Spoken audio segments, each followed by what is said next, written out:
Fala pessoal, tudo bem? Hoje vamos falar sobre a unidade 1 do segundo bimestre que aborda o tema do dadaísmo. Atenção às instruções. Assista o vídeo e anote os pontos mais importantes que vão aparecer. Caso ache necessário, pause o vídeo, anote e volte a assistir. Leia seu livro e resolva os exercícios tirando as dúvidas no contato privado. Podemos dizer que, nos primeiros anos do século XX, os europeus desfrutaram da prosperidade e das facilidades trazidas pela modernidade.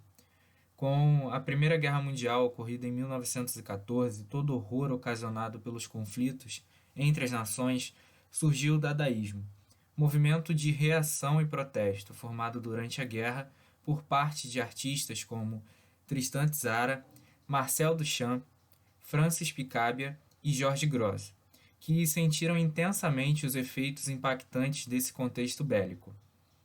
Entendendo que a sociedade de alguma maneira teve sua parcela de responsabilidade na eclosão da guerra, por exemplo, com o nacionalismo exagerado, esses artistas se rebelaram não só contra as consequências do conflito, o progresso e o sistema capitalista, mas também contra a própria arte.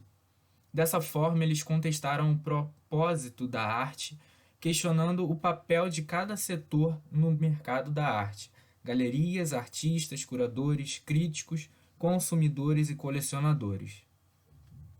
Dadaísmo, dessa forma, não é um estilo, mas uma atitude, uma maneira de se relacionar, uma forma de anti-arte que nega a si mesma. As ideias dadaístas foram compartilhadas por artistas de outras cidades europeias, uma vez que a guerra afetou todo o continente europeu, e ainda por outras linguagens artísticas como o teatro e a performance. Ao longo dos anos, vários manifestos dadaístas foram escritos. Entre eles, podem se destacar como pressupostos, tanto na literatura quanto nas outras linguagens da arte, a incoerência no discurso, a negação dos valores acadêmicos e o uso do acaso nas criações artísticas. Em 1918, o poeta romeno Tristan Tzara apresentou seu Manifesto Dada no terceiro número da revista Dada. Tzara diferenciou o dadaísmo das demais vanguardas artísticas, afirmando que o futurismo e o expressionismo, por exemplo, tinham a visão otimista de que a Europa em guerra ressurgiria a beleza, ao passo que o dadaísmo não tinha esperança em absolutamente nada. Essa atmosfera pessimista que pairava sobre os artistas dadais se refletiu, portanto, em sua arte, considerada muitas vezes como nihilista. O nihilismo dadaísta pode ser percebido pela escolha do próprio nome do movimento. A palavra Dada foi escolhida por seus integrantes de forma aleatória. Em francês ela significa cavalo de brinquedo e em romeno é a expressão que, com as sílabas separadas, significa afirmação: sim, sim. Assim, segundo Tristan Tzara, o termo Dada não significa nada.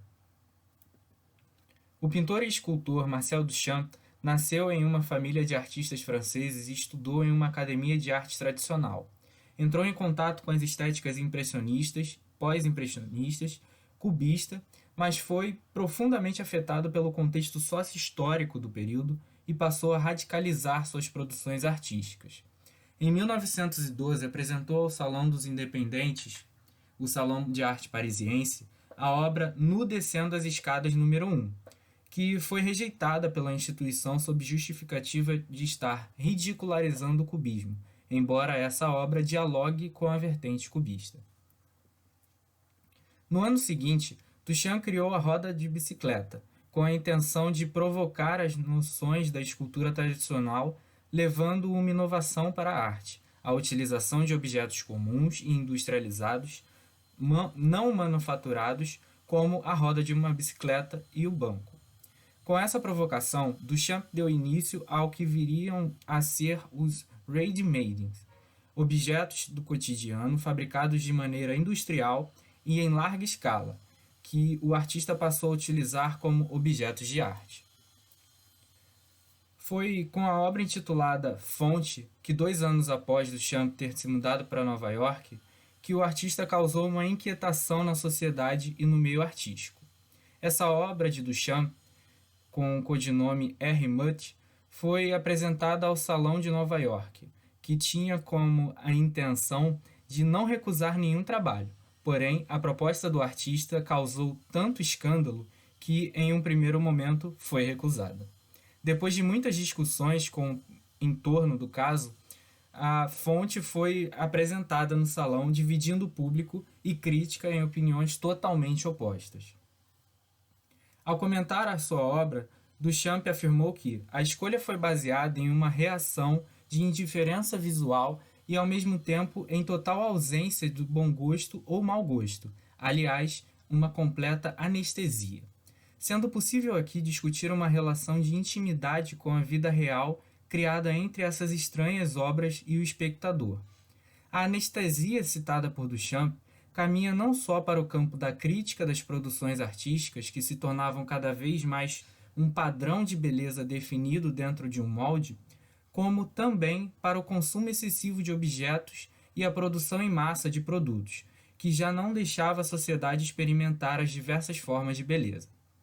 Era preciso, naquele momento, algo que retirasse o conforto dos críticos, dos espectadores e dos artistas. E Duchamp alcançou seu objetivo causando a sensação de estranhamento que ocorre ainda hoje quando as pessoas têm contato com suas produções pela primeira vez. É possível olhar para algo tão banal no cotidiano e não achar minimamente estranho estar sendo apresentado como uma obra de arte. Abrindo ainda mais o nosso leque de estranhamentos, vejamos as caixas de brilho box apresentadas por Andy Warhol. Criada em 1964, a obra apresentava réplicas exatas de caixas contendo esponjas de aço comercializadas em supermercados comuns dos Estados Unidos. E a questão a ser respondida era: por que as obras no supermercado, as caixas de supermercado, dentro dos mercados, elas não eram obras de arte, mas nos museus sim? E a questão a ser desenvolvida, estava no pensamento imposto sobre os objetos cotidianos e a mudança de significado que o artista lhes deu. Olhar para as caixas dentro de um museu causava o mesmo estranhamento que a fonte de Duchamp, levando o espectador a notar de forma diferente a produção e a promoção de tantos produtos diante de uma sociedade que havia banalizado o uso da imagem. Era mostrar que as pessoas estavam ainda estão, na verdade, presas ao mundo de imagens massificadas, que não conseguem experimentar as produções artísticas de forma completa, atingindo o verdadeiro sentido da arte, abrir os olhos das pessoas para novas experiências e visões de mundo que são despidas de preconceitos e ideologias criadas ao longo da história.